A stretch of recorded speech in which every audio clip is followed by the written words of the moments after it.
Imagine you are at a five-star hotel. You walk into your room and there is a strange smell, a damp, musky odor. You call the front desk. If you say, "This room smells bad, I want a new one," you sound like a demanding tourist. But if you say, "I'm afraid the room isn't quite up to the standard I was expecting," suddenly you are a discerning guest who understands quality. It's the same message, but the outcome is completely different. One creates friction, the other commands respect. Today, we are dissecting the vocabulary of strong emotions, specifically how to navigate the minefield between being a doormat and being a diva. Yo, what is up, guys? You're listening to the Fluency Lab with Leo and Emma. We're moving past the textbook and diving straight into the deep end of real English. Let's get it. Hi, everyone. Today, we're talking about something that defines us as humans, strong emotions. Specifically, how to complain without sounding like a jerk, and how to praise someone without sounding like a robot. We are going to look at the psychology behind these words, the history, and exactly how to use them to control a room. This is the bridge to C1, guys. Beginners use good and bad. Advanced speakers use nuance. If you can't express how you feel with precision, you're essentially emotionally mute in English. You might have the grammar, but you don't have the soul. So, Emma, let's start with the dangerous stuff, complaining. Let's start with the hard stuff, complaining. In many cultures, complaining is very direct. You state the problem, you demand a fix. But in English, especially in professional or semi-formal settings, we use a technique called diplomatic softening. It is essentially a linguistic shield. It protects you from looking aggressive while still delivering a heavy blow. Right. If your hotel room is dirty, don't just say, "This room is disgusting." That creates immediate conflict. The receptionist goes on the defensive. Instead, use the phrase we opened with. "It's not quite up to the standard I was expecting." That phrase is a power move. You aren't attacking the person. You are comparing the reality to a standard. It makes you sound like a VIP, not a whiner. It implies that you are someone who knows what quality looks like, and this isn't it. It shifts the burden to them to prove they can meet that standard. It's psychological judo. You use their own reputation against them. There is another great one for when something is just okay, but you're disappointed. You don't want to say it was bad, because maybe it wasn't terrible, but it lacked something. You say, "It leaves a lot to be desired." That is a crushing critique wrapped in velvet. It leaves a lot to be desired. It suggests emptiness, a lack of fulfillment. For example, the new movie was visually stunning, but the plot, well, it left a lot to be desired. You are acknowledging the good, the visuals, while devastating the narrative. I use that at restaurants all the time. The service was friendly, but the food left a lot to be desired. It's so much more specific than the food was bad. It implies potential that was wasted. But Emma, what happens when we move past disappointment into actual anger? What if you are truly angry? In movies, we often hear, "This is the last straw." This idiom actually has a really interesting history. It comes from the proverb, "It is the last straw that breaks the camel's back," which dates back to the mid-19th century, though versions with horses and feathers existed even earlier.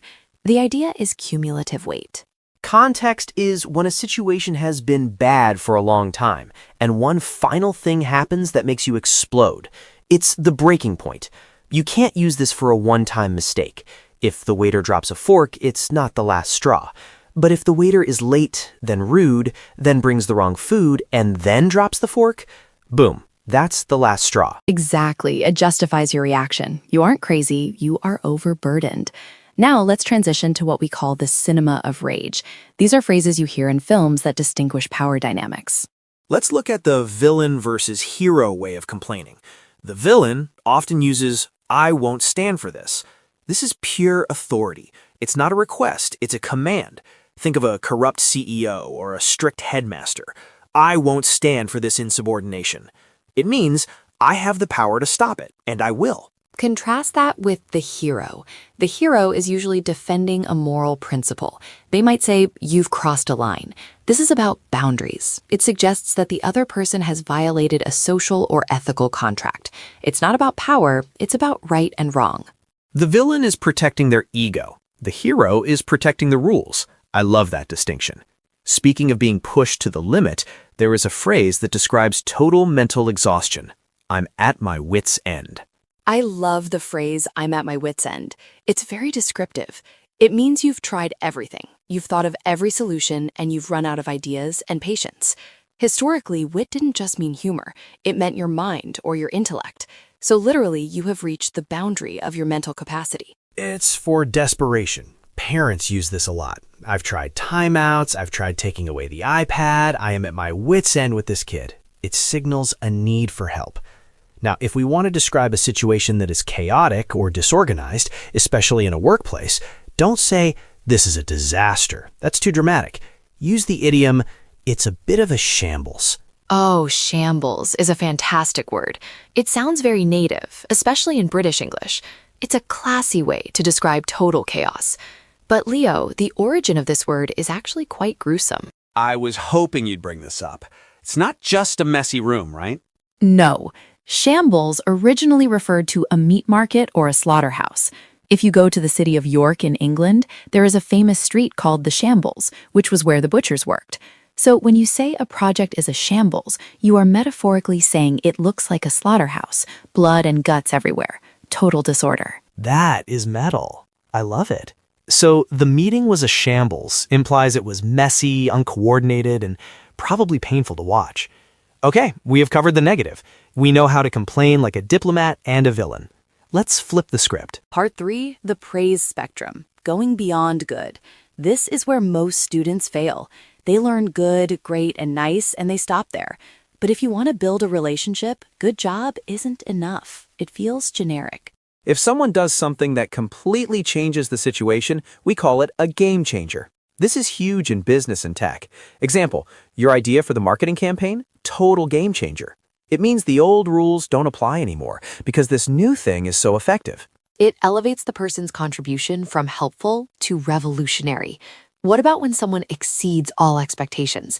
We say, you've outdone yourself. In movies, you'll see this at a big gala or after a perfect heist. It means I knew you were good, but this is even better. You've outdone yourself is great because it compares the person to their own high standards. It's personal. But if you want to compare them to the rest of the world, you use one of my favorites for describing a masterpiece. It's second to none. That is the gold standard. It literally means it is in the first place, and there is no one in the second place even close to it. If you say her attention to detail is second to none, you are saying she is the undisputed champion of detail. Now, here is where it gets tricky. If you are speaking to an American, second to none works great. But if you are speaking to a Brit, you might need to use the opposite strategy. Part 4, the understatement trick, advanced level. Here's a secret for our C1 listeners, the British understatement.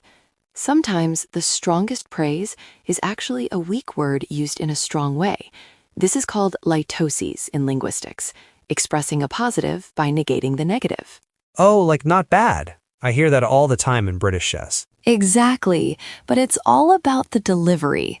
When a native speaker says, not bad at all, while nodding slowly and raising their eyebrows, they often mean that was absolutely incredible. If you cook a meal for a British friend and they scrape the plate clean and say, yeah, not bad that, you have just received a Michelin star. Or it's half decent. In some contexts, calling something half decent is a huge compliment. It's that sarcastic, low-key style of praise you see in movies like The Gentleman or Snatch. It implies, I am not easily impressed, but this is okay. It signals intimacy. We don't need to perform fake excitement. We understand each other. However, you have to be careful. If you use this with an American who doesn't understand the nuance, they might think you actually didn't like it. True, Americans are usually amplifiers, Brits are dampeners. But regardless of where you are, there is one habit we need to break right now. Part 5, absolute adjectives. The end of very. Leo, we have to help them stop using very. It's a crutch word. It props up weak vocabulary. If you are using very to modify an adjective, there is almost always a single, stronger word that does the job better. Agreed. Let's run a drill. I'll give the weak version, you give the C1 version. If you're very happy, you are Thrilled or elated. If you're very tired of a situation, you are Fed up, or if it's physical tiredness, shattered or exhausted. If a view is very beautiful, it is Breathtaking. That word literally means it knocks the wind out of you.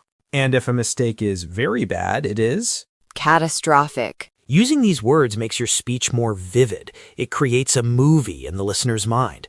Instead of saying, the food was very good, say, the food was exquisite. Feel the difference? It's elegant. It also signals confidence. Very good is a safe opinion. Exquisite is a bold opinion. You're staking your reputation on that judgment. Now, we touched on this briefly, but let's go deeper into the cultural danger zone. Part 6, cultural nuance, praise versus flattery. We should mention that in the US, praise is often loud and frequent. Awesome, amazing, great. It is a lubricant for social interaction. It keeps things moving positively. If you don't do it in the US, people might think you are cold. But in the UK or Northern Europe, Germany, Scandinavia, if you use those words too much, you sound fake or like you're trying to manipulate someone. It triggers their skepticism detector. They think, why is he being so nice? What does he want? Exactly. You have to read the room. If you are in a serious business environment in London or Berlin, use more measured praise, like your contribution was invaluable. It's objective. It focuses on value, not emotion. In the US, you praise the person. You are a rock star. In Europe, you often praise the work. This is solid work. Knowing that distinction can save your career. And remember, flattery is when you praise someone to get something. Sincere praise is when you acknowledge excellence. People can smell the difference. So true. Fake praise is like cheap cologne. It's too strong and it gives everyone a headache. Okay, let's bring this all home. We've covered a lot of ground today. To wrap up, complaining is about diplomacy, unless it's the last straw. You want to soften the blow to get what you want. And praising is about precision. Don't be generic. Be specific. Use words that hit hard. Stop using good and bad. Start using second to none and leaves a lot to be desired. Your homework? Go to a movie trailer on YouTube. Pick a movie you love or hate. Write a comment in English using one of today's phrases. Did the trailer blow you away, or was it a bit of a shambles? Was the acting half decent or second to none? We'll be looking for your comments. We want to see you using these in the wild. Thanks for tuning in to the Fluency Lab. Keep it real and keep practicing. See you in the next one. Peace out.